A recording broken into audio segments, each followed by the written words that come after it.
There may be times when you need to use a countdown timer to highlight a product launch, a webinar, or a special event. Canva has some great pre-made timers, but let's be honest, they might not always match the vibe or the style that you're going for.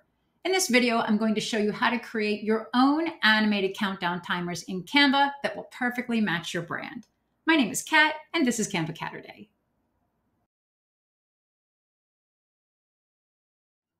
Here are some of the countdown timers that you can find in Canva, and there's quite a lot of them, but you'll notice that a lot of them have darker backgrounds or animations that might not necessarily apply to you.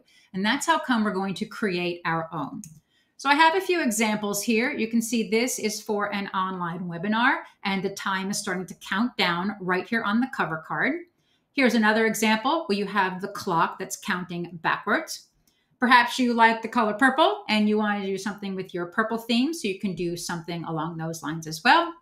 This one here uses sort of a mock-up effect where it's counting down a timer within that screen. And then you can do some fun things like add a little animation to those numbers so they look like they're popping onto the screen. So let's start creating a countdown timer. I'm going to go to File and create a new design.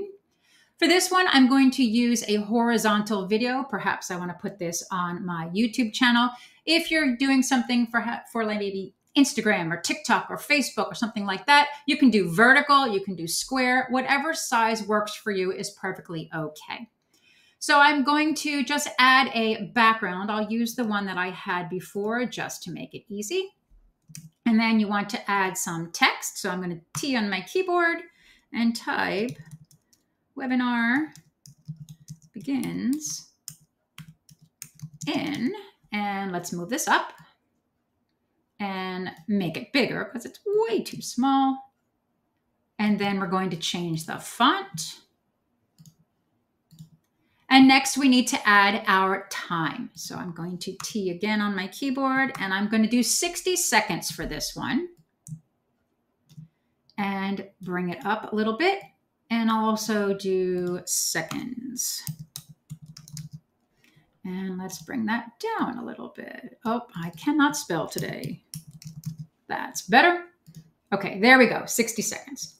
Anytime you're creating a video template in Canva, by default, it's going to set the first page as a 5-second timing. We want to change this because we want the countdown timer to count down in real-time seconds. So you're going to go up here to the timing feature, and you're going to change this to 1 second. When we do that, down here at the bottom, you can see it did change to 1 second. Next, you're going to duplicate this page and simply change the number to the next number down. In this case, it would be 59. And then we can duplicate it again, and this time it would go to 58. And you will continue adding pages for however many seconds you have in that particular countdown timer. If it's 60 seconds, you would add 60 pages. If it's 10 seconds, you would add 10 pages. And when you're finished, it would look something like this. You have all of your pages done, and each number on those particular pages counts down in succession until you get all the way down to 0. And then when you go to play it, it looks like this, where it's counting down in real time. And you can make this design any way that you would like it to be. Put your brand colors, you can put your logo, you can do anything you would like with this because you are creating it from scratch and adding those numbers on your own. I showed you earlier how you can take the countdown timer and you can make those numbers pop a little bit. All I did for this was I added an animation to that specific number. So in this case, I added this fun pop animation to my numbers.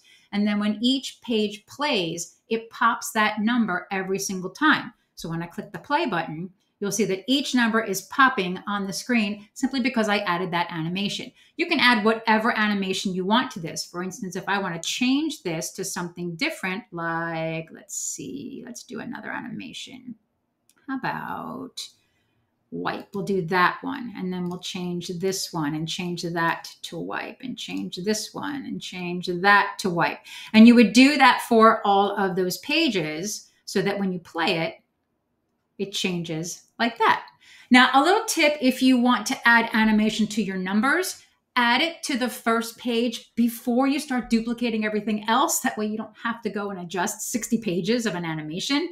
If you do it on the very first page, when you go to duplicate that page, that animation will stay in place on all of those other pages. You can also add a little more fun to it if you want to. For instance, on this one, maybe I want to keep my audience a little more engaged and have something a little more on the screen other than those countdown numbers. So perhaps I want to have something sort of peeking in as it's coming in on the screen. So let me go grab an element. I'm going to grab this cat right here, and I'm going to remove the background. And let me just crop this a bit. And I want to have this cat look like he's sort of peeking in on the screen. So I have that cat right here. I don't want it on this first page because I want it to come in a little bit later on. So let me just cut him out of there. And maybe we want to go to this fourth page. So we'll count down 3 seconds and then we'll add it to this page right here. So I'm going to add that cat and I'm going to bring him over here. So it looks like he's peeking in on the side right there. Now that I have this, I want to animate it a little bit. So I'm going to go to animate. I'm going to choose pan for this one right here. And I want to change the direction so it's coming in from the right side. And I only want the animation to be on the enter. I don't want it to be on the exit, only on enter. So now when I play this page, if I go from page 58 to 57, you'll see that cat kind of comes in. Now, I wanted to stay on screen for a little bit longer than that 1 second. So what you'll do in that case is you'll take it and you'll copy it to a couple more pages. So let me go to page 56. I'm going to copy it, but I'm going to remove the animation on page 56 because I want it to stay in place, stay static on the page. So I'll go to pan and I'll simply remove that animation. So now when I go on page 57, it's going to come in on page 57. It's going to stay on page 56. And I might want to do it for a couple of pages. So let's copy him a couple more times. We'll do it on 55 and we'll do it on 54. But then on 53, we're going to have it leave.